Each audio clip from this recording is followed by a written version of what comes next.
यहाँ एक बात और नोट कर लें कि the wave function which depends on both space and time coordinates is denoted by the capital psi, and the wave function which depends only on the space coordinate x is represented by the small psi या lower case psi। तो ये फ़र्क note कर लें और इसके बाद हम डिस्कस करते हैं a very important concept of quantum mechanics, and that is the concept of operators in quantum mechanics. For every observable there is a corresponding operator in quantum mechanics. Observable हम उस क्वांटिटी को कहते हैं जो measurable हो, यानी आप simply कह सकते हैं कि physical quantities are also called observables. तो हर फिजिकल क्वांटिटी यानी हर ऑब्जर्वेबल के लिए क्वांटम मैकेनिक्स में एक कॉरस्पॉन्डिंग ऑपरेटर होता है।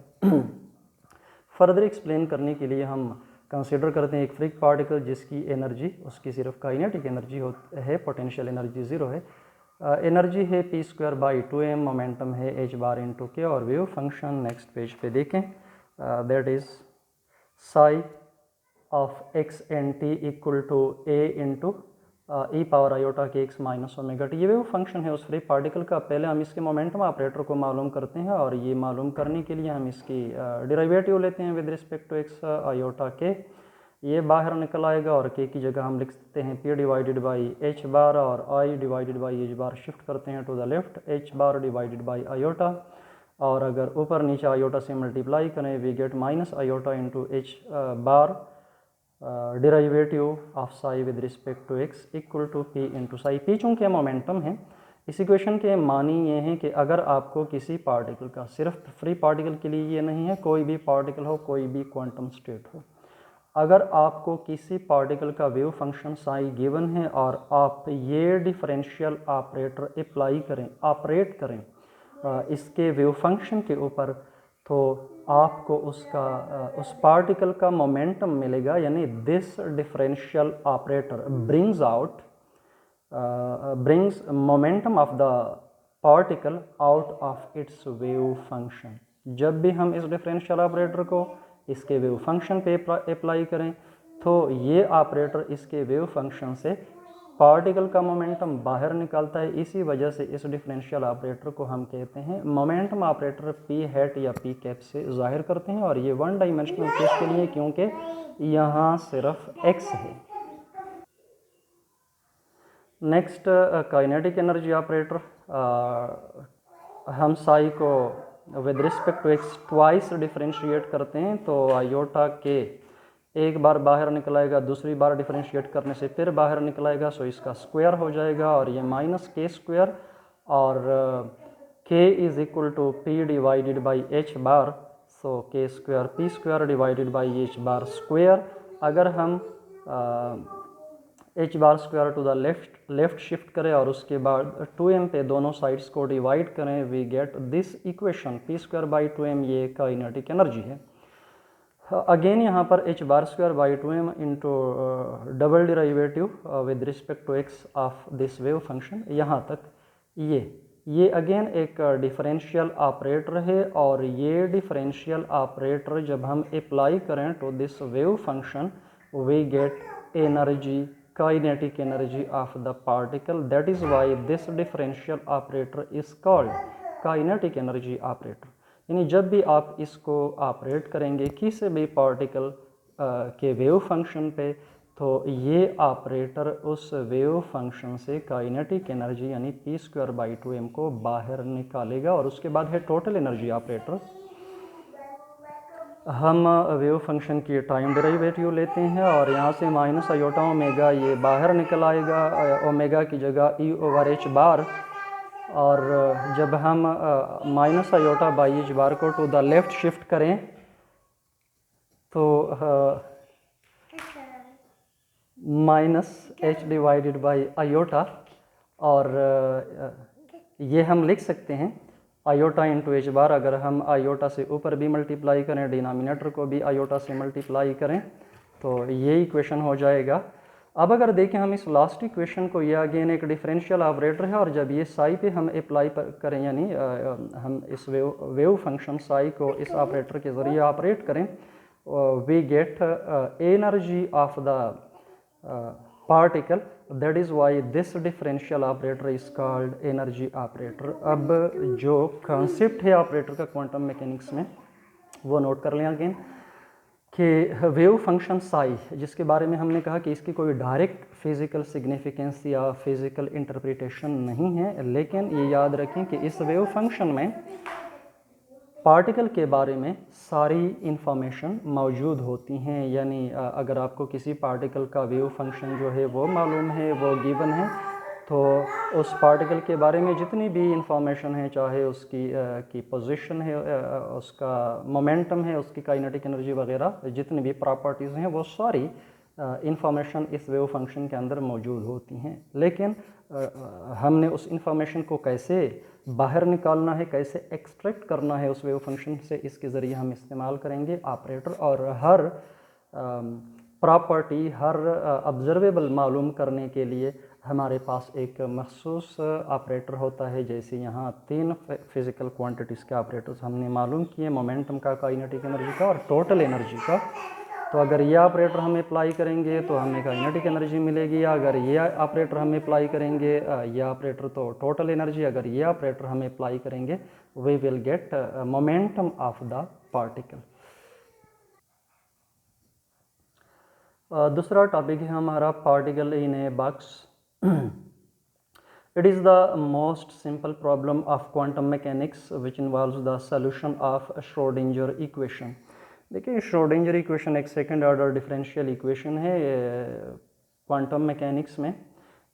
श्रोडिंजर इक्वेशन को सॉल्व करना ये हमारा बेसिक प्रॉब्लम होता है, लेकिन उसकी सॉल्यूशन जो है वो चूँकि बहुत मुश्किल है, हर किस्म के क्वांटम मैकेनिकल सिस्टम के लिए या क्वांटम स्टेट के लिए उसको सॉल्व करना बहुत मुश्किल काम होता है। तो सबसे जो आसान प्रॉब्लम है वो है पार्टिकल इन ए बॉक्स का, जिसके लिए श्रोडिंजर इक्वेशन को हम निस्बतन आसानी के साथ सॉल्व कर सकते हैं। और एक बार हमने श्रोडिंजर इक्वेशन को सॉल्व कर लिया तो हमें वेव फंक्शन मालूम हो गया। वेव फंक्शन मालूम हो गया, फिर ऑपरेटर्स इस्तेमाल करते हुए हम उस पार्टिकल के साथ, उस क्वांटम सिस्टम के साथ जो एसोसिएटेड ऑब्जर्वेबल्स हैं उनकी वैल्यूज़ फाइंड आउट कर सकते हैं। इस सिंपल प्रॉब्लम को भी फर्दर सिंप्लीफाई करने के लिए हम कहते हैं बल्कि एज्यूम करते हैं कि एक पार्टिकल जिसका मास m है, इट इज़ ट्रैप्ड या confined in a box with infinitely hard walls so that the particle does not lose energy when it collides with the walls of the box। यहाँ एक particle है इस box के अंदर और ये वॉल्स परफेक्टली रिजिड हैं, इन्फिनिटली हार्ड है। सो ये पार्टिकल जब कोलिजन करेगा वॉल्स ऑफ द बॉक्स के साथ, ये कोई काइनेटिक एनर्जी लॉस नहीं करेगा, यानी ये एक परफेक्टली इलास्टिक कोलिजन होगी। और मज़ीद हम ये सपोज करते हैं कि सिंप्लिसिटी के लिए कि motion of the particle along one dimension है और वो डायमेंशन है एक्स एक्सिस। सो इस बॉक्स के डायमेंशंस के मुताबिक this particle will move from x equal to 0 to x equal to l और back from x equal to l to x equal to 0 only along x axis. More formally we can describe the box as u of x equal to 0 in this region। this is the region inside the box। इस region में potential energy 0 है और इस region में it is the region outside the box. x less than 0 ये region हो गया x equal to 0 तक, और x ग्रेटर देन l ये रीजन हो गया x इक्वल टू l तक। यानी this means the region outside the box potential energy infinite है। सो अगर कोई पार्टिकल यहाँ पे है और उसके पास एक फाइनाइट काइनेटिक एनर्जी है तो ये पार्टिकल इस बॉक्स से कभी भी बाहर नहीं निकल सकता, क्योंकि बाहर पोटेंशियल एनर्जी इनफाइनाइट है और वो फाइनाइट काइनेटिक एनर्जी के साथ इनफाइनाइट पोटेंशियल वाले रीजन में नहीं जा सकता। So wave function of the particle जो है वो outside the box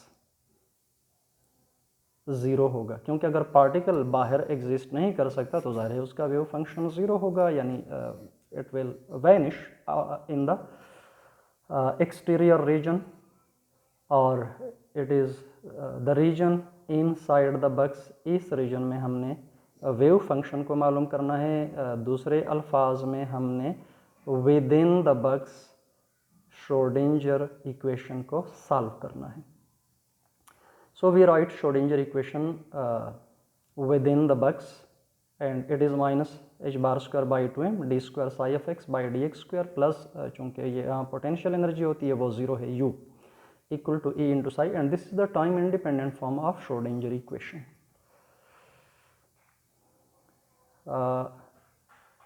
D square psi over dx square plus 2ma divided by h bar square into psi of x equal to 0। इस equation को मैंने रीअरेंज किया तो इसका ये फॉर्म हो गया and this equation is similar to the familiar wave equation. अब बल्कि यूँ कह दीजिए equation of the simple harmonic motion, sorry to say wave equation, it is similar to the equation of the simple harmonic motion.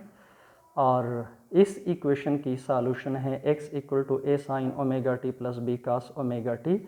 और ये आप verify कर सकते हैं, आप चेक कर सकते हैं। आप x की ये कीमत लगाएं इस इक्वेशन में, you will get A correct result which means that it is the correct solution. और ये जनरल सॉल्यूशन है क्योंकि सॉल्यूशन सिर्फ a साइन ओमेगा टी भी हो सकता है, सिर्फ a cos omega b cos omega t भी हो सकता है, लेकिन हमने दोनों को लिखा है यानी जनरल फॉर्म में लिखा है। The general solution of equation 1 should be psi of x। यहाँ अब x की जगह आपने लिखना है psi को, a की जगह a और ओमेगा की जगह अगर आप उसके साथ कंपेयर करें 2m under the root divided by h cut है इनटू t की जगह x है। इसी तरह b कास, यहाँ b कास और ओमेगा की जगह 2m under the root by h bar और t की जगह है वेरिएबल x हमारे पास।